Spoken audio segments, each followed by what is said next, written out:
नमस्कार मित्रों, मेरा नाम है अभय सिंह और आपका स्वागत है आपके अपने YouTube channel current affairs for exam में। चलिए आज दिनांक 8/9/2025 की प्रश्नावली शुरू करते हैं। किस राज्य ने 2025 उत्तर पूर्व क्षेत्र बैडमिंटन चैंपियनशिप की मेजबानी हाल ही में की थी? आपके ऑप्शंस हैं असम, त्रिपुरा, मणिपुर, मेघालय। इसका सही जवाब है त्रिपुरा। त्रिपुरा के मुख्यमंत्री श्री माणिक साह ने 8 राज्यों के 200 खिलाड़ियों के साथ उत्तर पूर्व क्षेत्र बैडमिंटन चैंपियनशिप का उद्घाटन हाल ही में किया था। उन्होंने खेलों को एकता का साधन बताया और नए इंडोर हॉल, छात्रावास और खेल परिसरों की घोषणा भी की। त्रिपुरा ने खेल बुनियादी ढांचे को बढ़ावा देने के लिए पहले से ही कई टर्फ, एथलेटिक ट्रैक, एक हॉकी मैदान और स्विमिंग पूल विकसित किए हैं। तो फ्रेंड्स, इससे हमारे क्या एमसीक्यू बन सकता है कि जो north east zone badminton championship है उसकी मेजबानी हाल ही में किस प्रदेश ने की थी? तो त्रिपुरा ने की थी।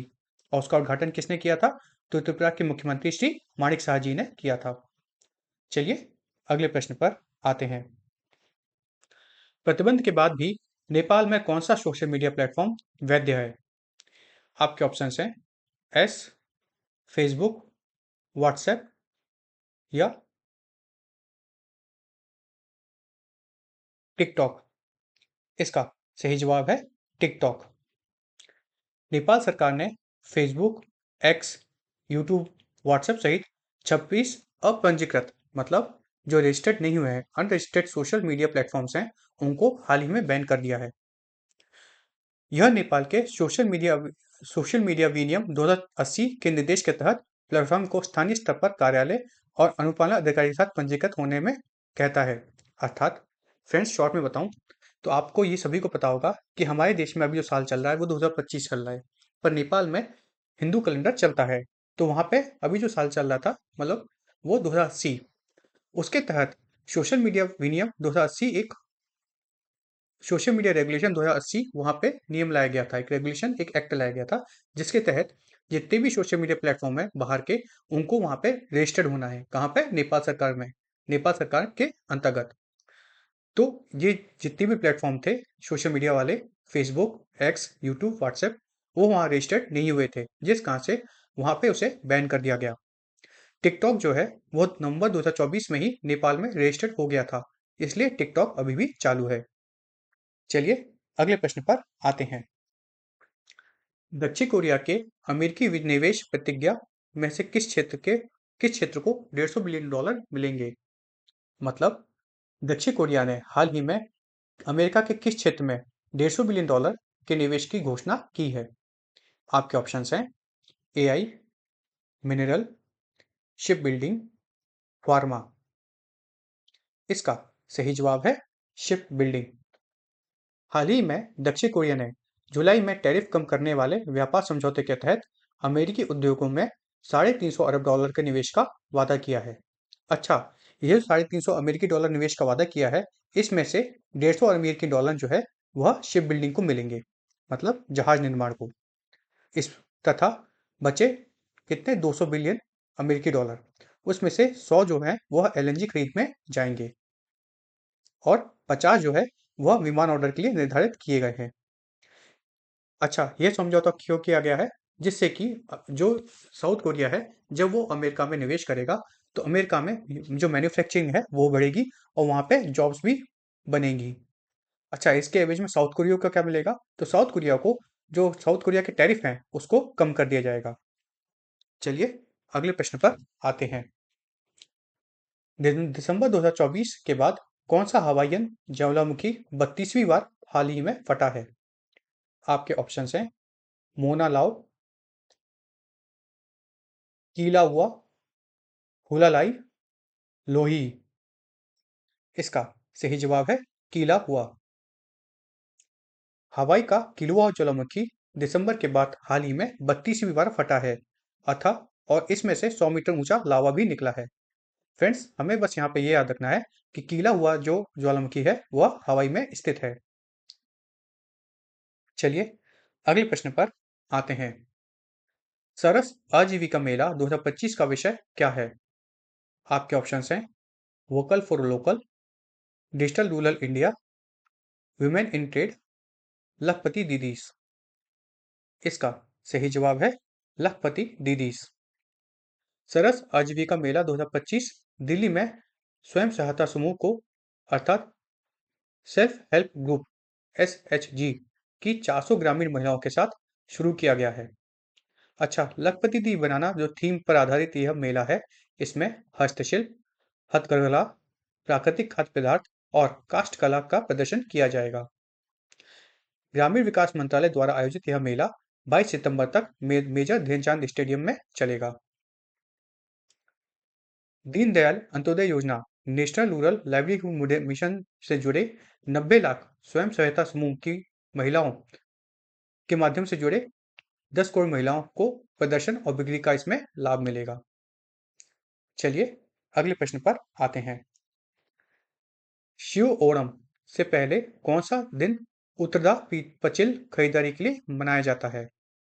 अगर मैं कुछ प्रोनाउंसिएशन गलत कर रहा हूं तो उसके लिए क्षमा चाहता हूं। आपके ऑप्शन है 8वां, 11वां, 9वां, 10वां। इसका सही जवाब है 9वां। केरल में ओणम का 9वां दिन उत्तरादम मनाया जाता है, जो खरीदारी के उन्माद उत्तरदा पंचेल से चिन्हित होता है। चलिए अगले प्रश्न पर आते हैं।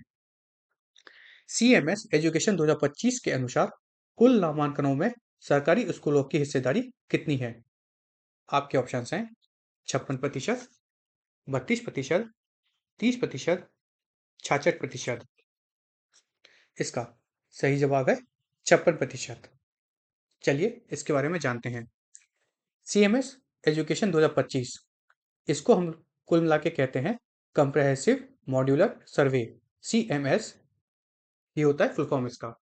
अच्छा, ये जो एजुकेशन 2025 ये जो सर्वे है, यह गवर्नमेंट द्वारा किया जाता है। किसके द्वारा? Ministry of statistics and programme implementation के द्वारा किया जाता है। और ये किसी भी बालक पर जो घरेलू पैसे खर्च होते हैं उसके एजुकेशन में, उसका सर्वे करता है।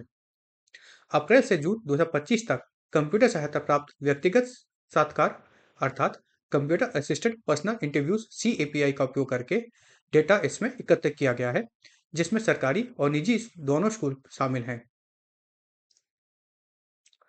कुल नामांकनों में सरकारी स्कूलों की हिस्सेदारी 56% है, जिसमें ग्रामीण हिस्सेदारी 66 और शहरी हिस्सेदारी 30% है। निजी अनुदान रहित स्कूलों में 32% नामांकन हैं, जबकि घर परिवार सरकारी स्कूलों पर औसतन 2,863 और निजी पर 25,000 रुपए खर्च किए जाते हैं। सर्वेक्षण शिक्षा की लागत का बोझ, सार्वजनिक स्कूलों की महत्वपूर्ण भूमिका, विशेषकर ग्रामीण भारत में को दर्शाता है। फ्रेंड्स, यह इंपॉर्टेंट है, इस बार एक बार इसको और आप सुन लीजिएगा ताकि आपको ये डाटा याद हो जाए। चलिए अगले प्रश्न पर आते हैं।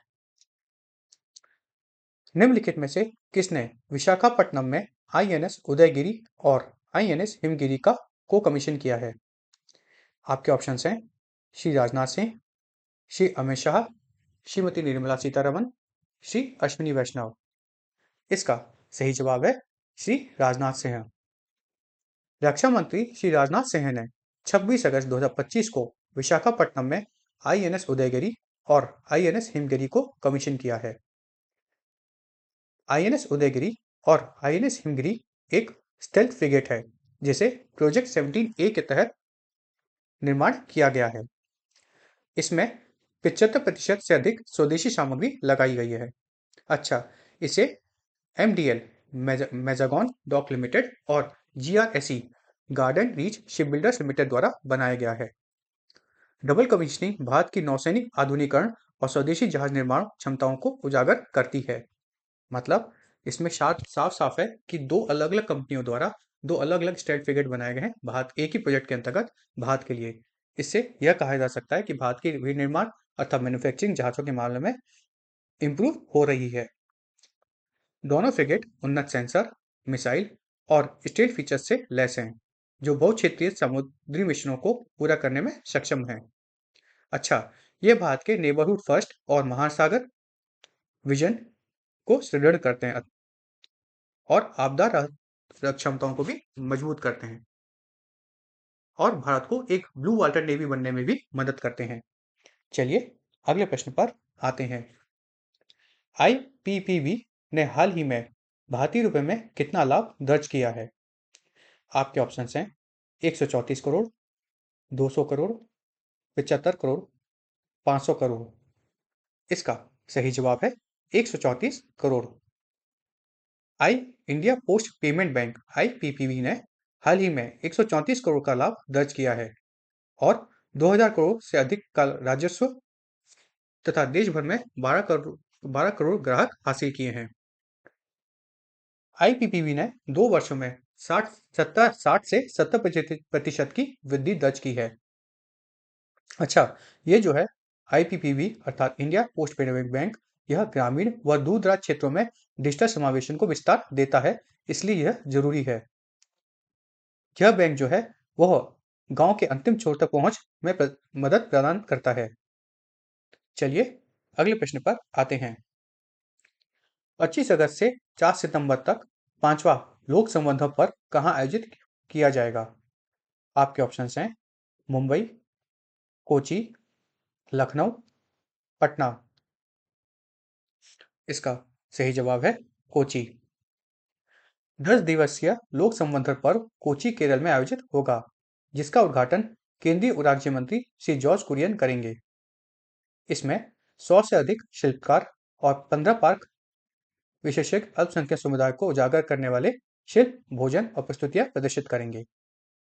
चलिए अगले प्रश्न पर आते हैं।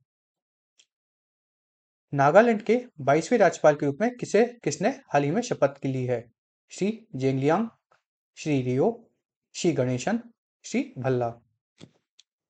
इसका सही जवाब है श्री भल्ला जी। मणिपुर के राज्यपाल अजय कुमार भल्ला जी ने नागालैंड के 22वें राज्यपाल के रूप में हाल ही में शपथ ली है। चलिए अगले प्रश्न पर आते हैं।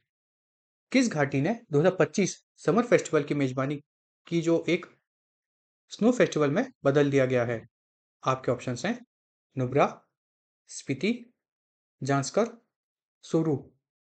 इसका सही जवाब है सोरू। लद्दाख की सुरु घाटी ने अगस्त में दुर्लभ हिमपात देखा, जिससे समर फेस्टिवल को स्नो फेस्टिवल में हाल ही में बदला गया है। केंद्रीय मंत्री श्री किरेन रिजिजू और एलजी केवंत गुप्ता ने नए युवा पर्यटन और कौशल विकास पैकेजों की हाल ही में इसलिए घोषणा की, जिससे पर्यटन को मदद मिल सके। चलिए अगले प्रश्न पर आते हैं। जुलाई 2025 में औद्योगिक उत्पादन वृद्धि कितनी रही और किस क्षेत्र ने सबसे अधिक योगदान दिया है? आपके ऑप्शंस हैं खनन, विनिर्माण, निर्माण, बिजली। इसका सही जवाब है निर्माण। जुलाई 2026 में भारत की आईआईपी वृद्धि 3.5% रही, जबकि जून 2025 में यह 1.5% थी। विनिर्माण क्षेत्र 5.4% से बढ़ा, खनन क्षेत्र 7.2% से घटा है और बिजली केवल 0.6% से बढ़ी है। अच्छा, निर्माण क्षेत्र में 11.9% की वृद्धि हुई है, जो कि सबसे अधिक थी। उपभोक्ता टिकाऊ अर्थात कंज्यूमर ड्यूरेबल्स वस्तुएं जो हैं वह 7.7% से बढ़ी हैं। इंटरमीडिएट गुड्स 5.8% से बढ़े हैं और कैपिटल गुड्स जो हैं वह 5% से बढ़े हैं। जो कंज्यूमर नॉन ड्यूरेबल गुड्स होते हैं वह उसमें 0.5% की वृद्धि हुई है। प्राइमरी गुड्स में 1.7% की घटा हुआ है। जुलाई 2025 में आईआईपी का त्वरित अनुमान 1.155 रहा है। चलिए अगले प्रश्न पर आते हैं। किस मंत्री ने नई दिल्ली में सैन्य आघात पर अंतर्राष्ट्रीय सम्मेलन मिलमेडिकॉन 2025 का उद्घाटन हाल ही में किया है? आपके ऑप्शंस हैं श्री राजनाथ सिंह, श्री संजय सेठ, श्री अजय भट्ट, श्री अमित शाह। इसका सही जवाब है श्री संजय सेठ। रक्षा मंत्री श्री संजय सेठ ने 28 अगस्त 2025 को नई दिल्ली में मिलेडिकॉन 2025 का उद्घाटन किया है। कार्यक्रम में युद्धाघात, स्वास्थ्य सेवा में कृत्रिम बुद्धिमत्ता, युद्ध क्षेत्र पत्रिकाएं और नेतृत्वकारी भूमिकाओं में महिलाओं पर चर्चा की गई है। चलिए अगले प्रश्न पर आते हैं। अगस्त 2025 में सऊदी अरब के साथ नौसैनिक आदान प्रदान के लिए कौन से दो भारतीय नौसैनिक जहाज जेदा इस्लामिक पोर्ट का दौरा करेंगे? आपके ऑप्शन है तमाल और सूरत, हिमगिरी और उदयगिरी, कोलकाता और कोची, तलवार और त्रिकंद। इसका सही जवाब है तमाल और सूरत। नवनियुक्त स्टील्थ फ्रिगेट आईएनएस तमाल और निर्देशित मिसाइल विध्वंसक डिस्ट्रॉयर आईएनएस सूरत 27 और 28 अगस्त 2025 को जेदा बंदरगाह का दौरा करेंगे। यह यात्रा में सऊदी नौसेना के अधिकारियों के साथ बैठक, संयुक्त गतिविधियां शामिल थी और यह समुद्री मार्ग अभ्यास के साथ समाप्त होगी। चलिए अगले प्रश्न पर आते हैं। एडनॉक ने आईओसी के साथ किस आगामी परियोजना से एलएनजी की आपूर्ति के लिए 15 साल का समझौता किया है? आपके ऑप्शन हैं रुवेस, दासदीप, फुरजौह, मुसाफा। इसका सही जवाब है रुवेस। एडनॉक ने रुवाइस परियोजना के सालाना 10 लाख टन एलएनजी की आपूर्ति के लिए आईओसी के साथ 15 साल का समझौता किया है। 2028 में शुरू होने वाली यह परियोजना पश्चिम एशिया की पहली पूरी तरह से स्वच्छ ऊर्जा से संचालित एलएनजी सुविधा होगी। 2029 तक आईओसी सालाना 22 लाख टन की कुल आपूर्ति के साथ एडनॉक का सबसे बड़ा एलएनजी ग्राहक बन जाएगा, जो कि बहुत बड़ी बात है। चलिए अगले प्रश्न पर आते हैं। हाल ही में किस देश ने मुक्त व्यापार और उत्पादकता को बढ़ाने के लिए 500 उपद्रव शुल्कों को हटाने की घोषणा की है? आपके ऑप्शंस हैं यूएसए, ऑस्ट्रेलिया, यूके, जापान। इसका सही जवाब है ऑस्ट्रेलिया।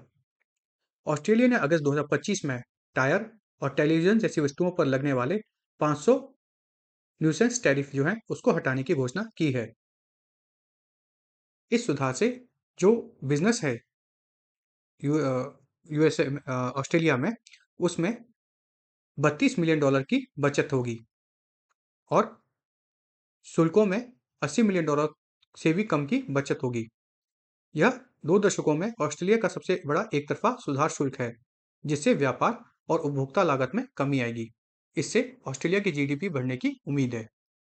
चलिए अगले प्रश्न पर आते हैं। 2025 में संयुक्त अरब अमीरात ने 10वें अमीरात महिला दिवस को किस विशेष थीम्स के साथ मनाया? आपके ऑप्शंस हैं युवा वर्ष, समान भविष्य, युवा वर्ष,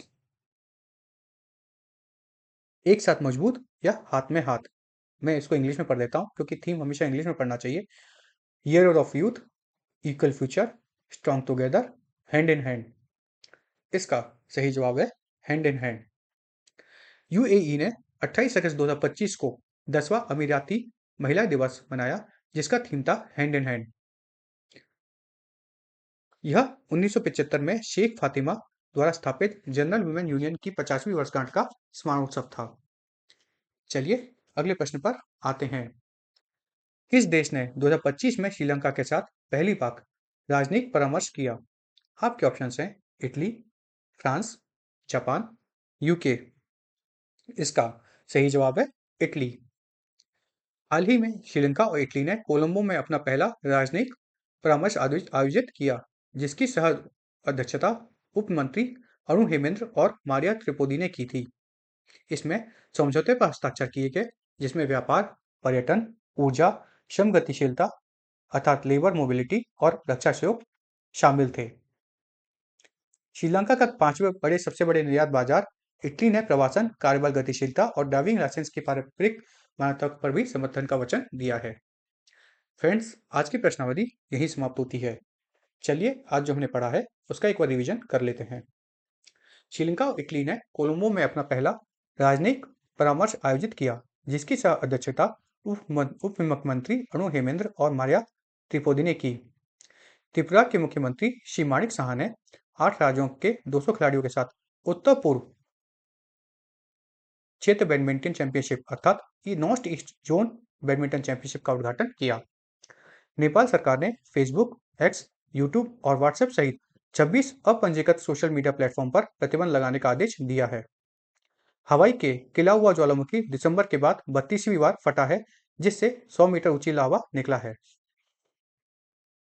दक्षिण कोरिया ने जुलाई में टैरिफ कम करने वाले व्यापार समझौते के तहत अमेरिकी उद्योगों में $350 अरब के निवेश का वादा किया है।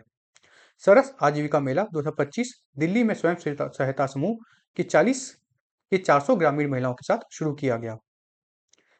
केरल में ओणम का 9वां दिन उत्तरायण में मनाया जाता है, जो खरीदारी के उन्माद उत्तरापशील से चिन्हित होता है। कुल नामांकनों में सरकारी स्कूल की हिस्सेदारी 56% है। किसमें?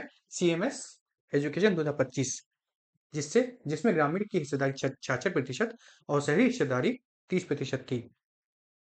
रक्षा मंत्री श्री राजनाथ सिंह ने 26 अगस्त 2025 को विशाखापट्टनम में INS उदयगिरी और INS हिमगिरी को कमीशन किया। IPPB ने 132 करोड़ का लाभ दर्ज किया तथा 2000 करोड़ से अधिक का रेवेन्यू अथवा राजस्व दर्ज किया है और देश भर में 12 करोड़ ग्राहक हासिल किए हैं। 10 दिवसीय लोक संवर्धन पर्व कोची, केरल में आयोजित किया गया। मणिपुर के राज्यपाल क्षमा चाहता हूँ लद्दाख की शुरू घाटी ने अगस्त में दुर्लभ हिमपात देखा, जिससे समर फेस्टिवल को स्नो फेस्टिवल में कन्वर्ट कर दिया गया। जुलाई 2025 में भारत की IIP वृद्धि 3.5% रही, जबकि जून में यह 1.5% थी। रक्षा राज्य मंत्री श्री संजय सेठ ने 28 अगस्त 2025 को नई दिल्ली में मिलमे डीकॉन 2025 का उद्घाटन किया। नवनियुक्त स्टेल फ्रिगेट INS तमाल और निर्देशित मिसाइल विध्वंसक अर्थात डिस्ट्रॉयर INS सूरत 27 एवं 28 अगस्त 2025 को जेदा बंदरगाह का दौरा करेंगे। एडनॉक ने रुवाइस परियोजना से सालाना 10 लाख टन LNG की आपूर्ति के लिए IOC के साथ 15 साल का समझौता किया है। ऑस्ट्रेलिया ने अगस्त 2025 में टायर और टेलीविजन जैसी वस्तुओं पर लगने वाले 500 उपद्रव शुल्कों को हटाने की घोषणा की है। UAE ने 28 अगस्त 2025 को 10वीं अमीराती महिला दिवस मनाया, जिसका विषय था हैंड एंड हैंड, और यह 50 साल पूरे होने का जश्न मनाता है। फ्रेंड्स, आज की प्रश्नावली यही समाप्त होती है। आपको हमारी प्रश्नावली कैसे लगी कमेंट करके बताइएगा तथा लाइक एवं सब्सक्राइब अवश्य कीजिएगा। अगर आपको इस प्रश्नावली से लाभ मिला है तो अपने मित्रों के साथ शेयर कीजिएगा ताकि वो भी इसका लाभ उठा सकें। मैंने कोशिश की है कि अधिक से अधिक प्रश्न कम से कम समय में कवर करूं। धन्यवाद। जय माता दी, जय भारत।